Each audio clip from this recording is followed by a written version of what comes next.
pertanyaannya bagaimana tim sukses masing-masing calon presiden dan juga calon wakil presiden mendongkrak elektabilitas pasca debat di sisa waktu yang tersisa jelang pencoblosan nanti 14 Februari 2024. Apa yang harus dilakukan masing-masing tim sukses kita ulas sore ini bersama dengan Ketua Departemen Politik dan Perubahan Sosial CSIS, Arya Fernandes. Mas Arya, selamat sore. Selamat sore. Lalu ada juga juru bicara tim Amin yang sudah bergabung bersama saya, ada Bang Bestari Barus. Selamat sore, Bang. Selamat sore, salam adil makmur. Ada juga juru bicara TKN Prabowo Gibran, Mas Dede Prayudi. Mas Uki, selamat sore. Selamat sore, salam Indonesia Maju. Juru bicara TPN Ganjar Mahfud, ada Bang Dedi Sitorus. Sore, Bang Dedi. Selamat sore, selamat Natal juga buat semua yang merayakan. Oke, ini yang paling hot ya. Saya mau tanya dulu nih ke CSIS yang paling panas sore hari ini merilis survei. Mas Arya, jadi sebenarnya apa nih faktor yang paling mempengaruhi elektabilitas masing-masing pasangan calon pasca debat perdana? Baik, terima kasih. Jadi CSIS melakukan survei bertepatan sehari setelah debat pertama dilakukan. Jadi pengumpulan data kita dilakukan secara tatap muka 13 sampai 18 Desember 2023 dan kita menemukan memang seperti tadi yang juga ditampilkan oleh Kompas itu 26,1 untuk pasangan 01, 43,7 untuk 02 dan 19,4 untuk 03. Memang banyak faktor yang mempengaruhi naik atau turunnya keterpilihan pasangan capres dan cawapres. Tapi satu hal yang penting yang menurut saya penting dan akan menjadi tren baru ke depan adalah debat itu akan jadi faktor penting dan krusial yang akan menjadi rujukan penting pemilih untuk menentukan pilihannya. Kita menemukan misalnya 5,8% pemilih yang belum mantap misalnya itu menunggu debat. Dan ada sekitar 12% juga pemilih yang belum mantap dan akan mungkin berubah pilihannya karena mereka menunggu putaran debat. Jadi debat akan jadi tren baru ke depan dan menurut saya debat juga akan menjadi salah satu faktor kunci juga untuk menentukan apakah pilpres kita akan berlangsung 1 atau 2 putaran. Meskipun saat survei kami menemukan bahwa probabilitas untuk 1 atau 2 putaran itu kedua-duanya masih sama-sama terbuka. Ini kan artinya elektabilitas paslon ini pasca debat perdana ya, lalu kenapa baru dirilisnya sekarang Mas Arya? Padahal kan ini sudah debat cawapres ya, artinya debat kedua. Ya tentu kita butuh waktu pengumpulan data. Ya pengumpulan data kita lakukan 13 sampai 18 Desember. Ya dari 18 Desember sampai 25 Desember, 26 Desember kita tentu ada proses spot check ya, mendatangi kembali responden terpilih dan memverifikasi hasilnya, melakukan callback, menanyakan kembali apakah datanya sesuai atau tidak, ada proses cleaning dan tabulasi data. Jadi memang butuh waktu antara survei selesai dilakukan sampai survei itu kemudian dirilis. Oke, saya mau tanya dulu deh masing-masing tim pasangan calon tim sukses ya. Bagaimana strategi usai CSIS merilis hasil survei elektabilitasnya? Bang Bestari, apa strategi yang bisa dilakukan untuk mengejar nih untuk 2 bulan lagi nih, Bang? Jadi pertama begini, debat ini nggak bisa dibilang pasca debat ya karena mereka merilis survei itu justru sehari setelah debat pertama. Artinya belum ada apapun yang diterima oleh masyarakat kaitannya dengan debat itu gitu loh. Kemudian mereka turun dan merilis. Artinya ini sama sekali belum merujuk kepada hasil debat. Gitu. Nah, menurut saya itu belum merujuk sama sekali hasil debat. Jadi meragukan hasil surveinya? Ya, artinya gini, kita masih merujuk kepada hasil Litbang Kompas yang menyatakan bahwa Pak Prabowo dengan dukungan yang sangat kuat, bahkan ada Pak Jokowi di situ kan cuma 38. Buat kita itu aman. Gitu loh. Walaupun Anies masih di angka 16 dan kemudian Ganjar itu di angka 15. Nah, jadi kalau kita boleh bertanya 43 ini sebetulnya dengan apa yang ada di Litbang Kompas cuman 38, lantas yang benar yang mana? Nah, oleh karena itu bagi kami sebetulnya kami tidak terlalu konsentrasi dengan apa yang dihasilkan oleh lembaga survei karena menurut kami terkadang apa yang disampaikan oleh lembaga survei tidak mewakili sebetulnya apa yang kemudian ada di lapangan. Tapi yang tadi Abang bilang aman itu apa nih Bang, kalau merujuk pada hasil Litbang Kompas? Ya, artinya ada masih angka 28% undecided itu yang masih wait and see tentunya. Dan tentu itu yang tidak tersentuh oleh CSIS tadi. Sama sekali tidak tersentuh itu. Karena apa? Pasca debatnya belum dapat. Contoh misalnya, kemarin pasca debat Cawapres terjadi euforia. Tetapi setelah 4 hari ternyata berbalik gitu ya. Banyak sekali kemudian para ahli menyampaikan, oh ini tidak seperti itu. Dan itu menjadi konsumsi masyarakat, memperkaya khasanah masyarakat, di dalam kemudian nanti akan memutuskan siapa yang akan dia pilih. Jadi apa yang disampaikan CSIS menurut saya belum mewakili dari apa yang didengar oleh Kalau masyarakat. belum mewakili, tapi kalau menurut dari tim sendiri, tim melakukan survei juga nggak sih internal begitu, dan hasilnya hampir serupa nggak dengan Litbang? Ya itu tidak bisa kami sampaikan, itu konsumsi internal saja. Namun menandakan bahwa kami masih merasa sangat nyaman dalam perjalanan ini, seluruh kegiatan itu kita belum ada melakukan evaluasi loh, masih jalan terus gitu. Jadi tidak bersandar kepada hasil daripada CSIS kemudian kita melakukan evaluasi pergerakan, tidak, jalan masih konsisten. Oke, baik. Kira itu. Oke, artinya meragukan ya di sini ya, masih mempertanyakan ya. Oke, kalau gitu saya sekarang ke Mas Uki dulu dari paslon nomor 2. Mas Uki, kalau Mas Uki sendiri dari juru bicara tim pemenangan Prabowo Gibran melihat elektabilitas hasilnya ini? Ya, tentu kami merasa senang ya melihat bahwa kami leading dan momentum itu terus terjaga, tidak terlalu ada perubahan-perubahan signifikan dari tren ya dari waktu ke waktu. Tapi kan race masih berlangsung ya, artinya kita belum punya waktu untuk merayakan gitu. Kami percaya ya bahwa tim dari paslon 1 dan juga paslon 3 sedang bekerja keras sehingga kami tidak boleh lengah. Kami juga terus bekerja keras. Kami membedah kok data-data tersebut, baik karakteristik demografis dan lain-lain tentu, tapi tidak bisa saya umbarkan terlalu dalam ya soal strateginya begitu. Tapi yang jelas kami percaya bahwa yang namanya survei itu adalah produk sains, sehingga harus disikapi secara saintifik juga ya. Dan apakah Mas Uki juga melihat ini pengaruh dari debat juga setelah debat perdana, atau sama tadi kata Bang Besari bilang ini justru kayaknya nggak mencakup tentang debat deh nih hasilnya? Nah, itu kan bisa kita tanyakan kepada Bang Arya ya terkait dengan tanggal pengambilan surveinya ya. Survei lapangan itu tanggal berapa sampai tanggal berapa. Apabila memang survei lapangan dilakukan persis setelah debat pertama ya, dari H+1 sampai dengan H+ sekian misalnya ya, nggak terlalu jauh. Nah, ini tentu cukup bisa menggambarkan kondisi masyarakat terkait dengan pilihan politiknya setelah debat. Itu menurut kami, Mbak. Oke, artinya debat itu dirasa respon yang positif juga ya buat Anda dan tim dan juga paslon. Betul.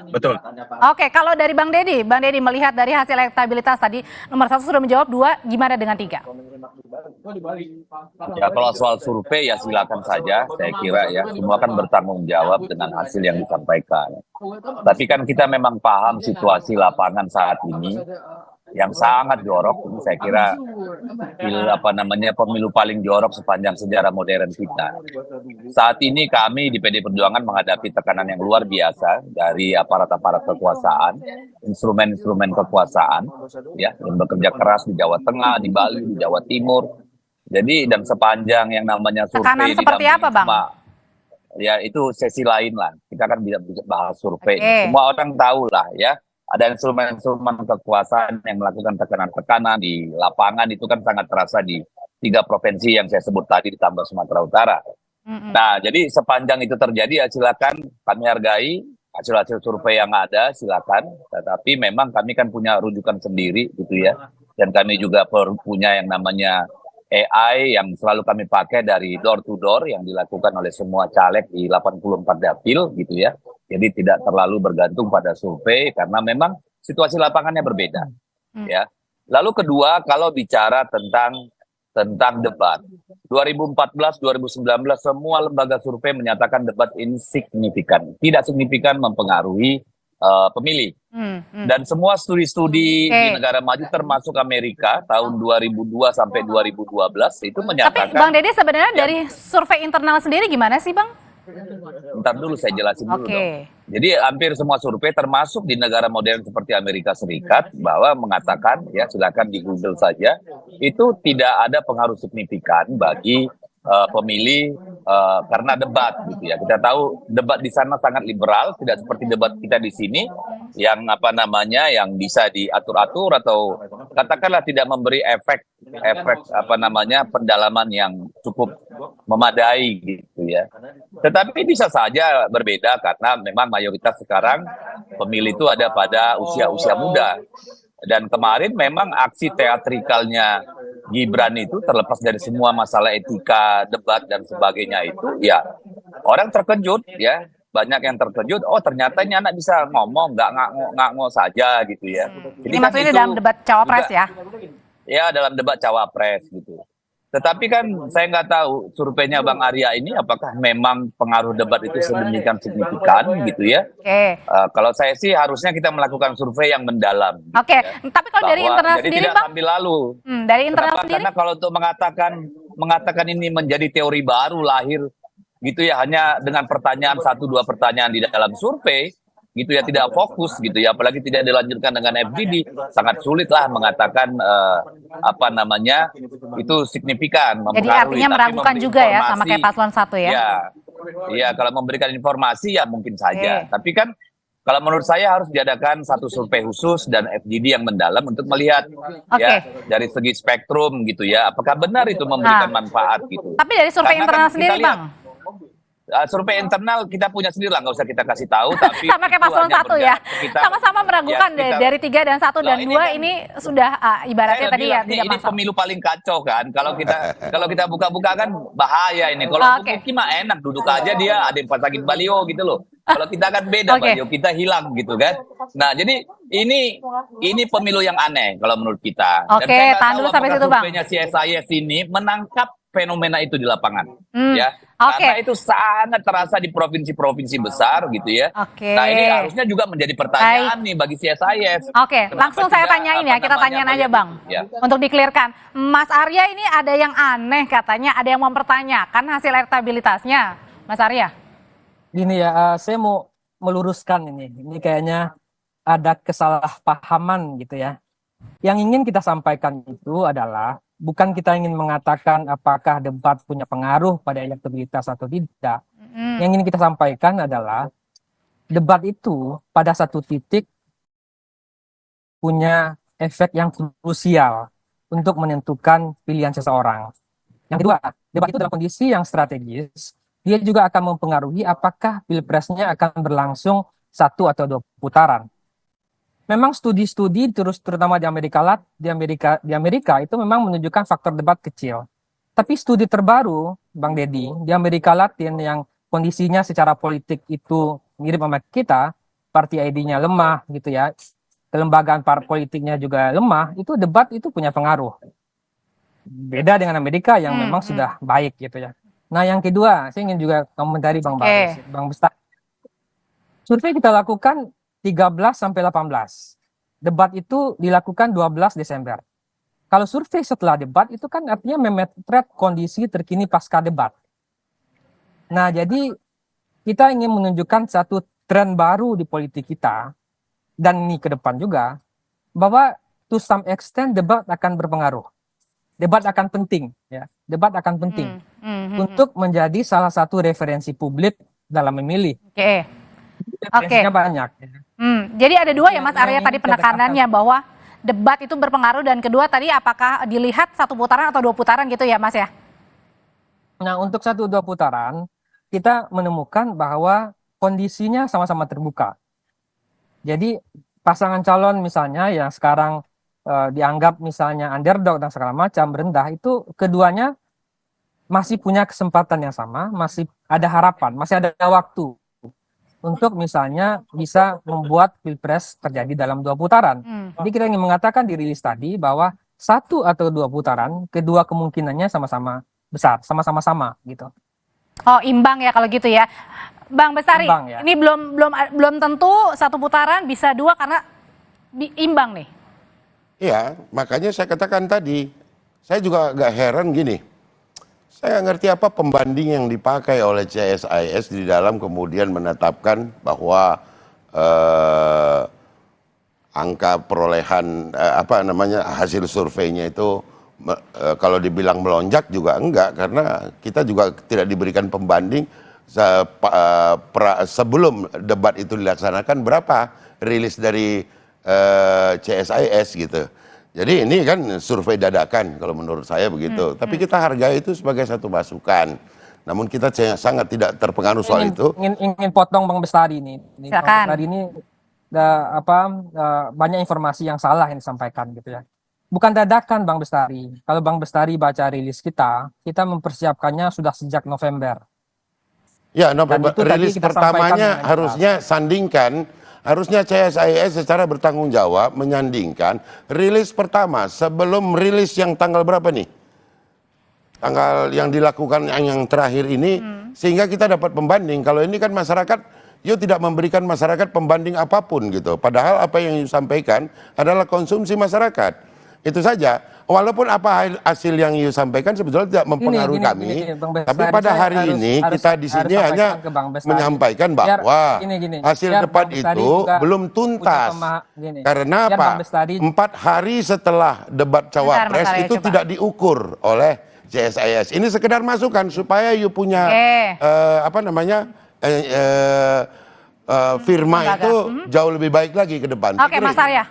Bang Bestari, saya ingin berikan penjelasan yang utuh pada Bang Bestari biar pemahaman Bang Bestari itu tidak keliru memahami sebuah data. Jadi survei itu dilakukan 13 sampai 18. Nah, jadi kami memotret memang kondisi yang terjadi setelah debat dilakukan. Debat dilakukan 12 Desember ya. Nah, bagaimana kondisinya? Kondisinya seperti tadi. Nah, 01 begini, 02 begini, 03 begini. Nah, apakah kita ingin mengatakan debat punya pengaruh atau tidak? Kita tidak mengatakan itu. Yang ingin kita katakan adalah pada satu titik debat itu akan penting bagi pemilih. Okay. Dan debat itu akan krusial. Nah, itu Bang Bestari. Nah, itu kita pahami. Yang tidak kita pahami adalah metode yang Anda sampling itu seperti apa. Pertanyaannya apa kan itu kan tidak terbuka. Oke, tahan dulu di sana. Ya, tahan dulu Bang Bestari karena usai jeda saya juga ingin bertanya nih ke Mas Uki. Ini kan jargon untuk satu putaran menang ini selalu dieluk-elukan atau diyel-yelkan ya oleh paslon nomor 2. Nah, tapi kata CSIS bilang, Mas Arya bilang ini sebenarnya imbang nih antara satu putaran dengan 2 putaran. Tanggapannya gimana? Nanti saya juga mau tanya sama Mas Bang Deddy nih. Tetaplah bersama kami di Kompas Petang.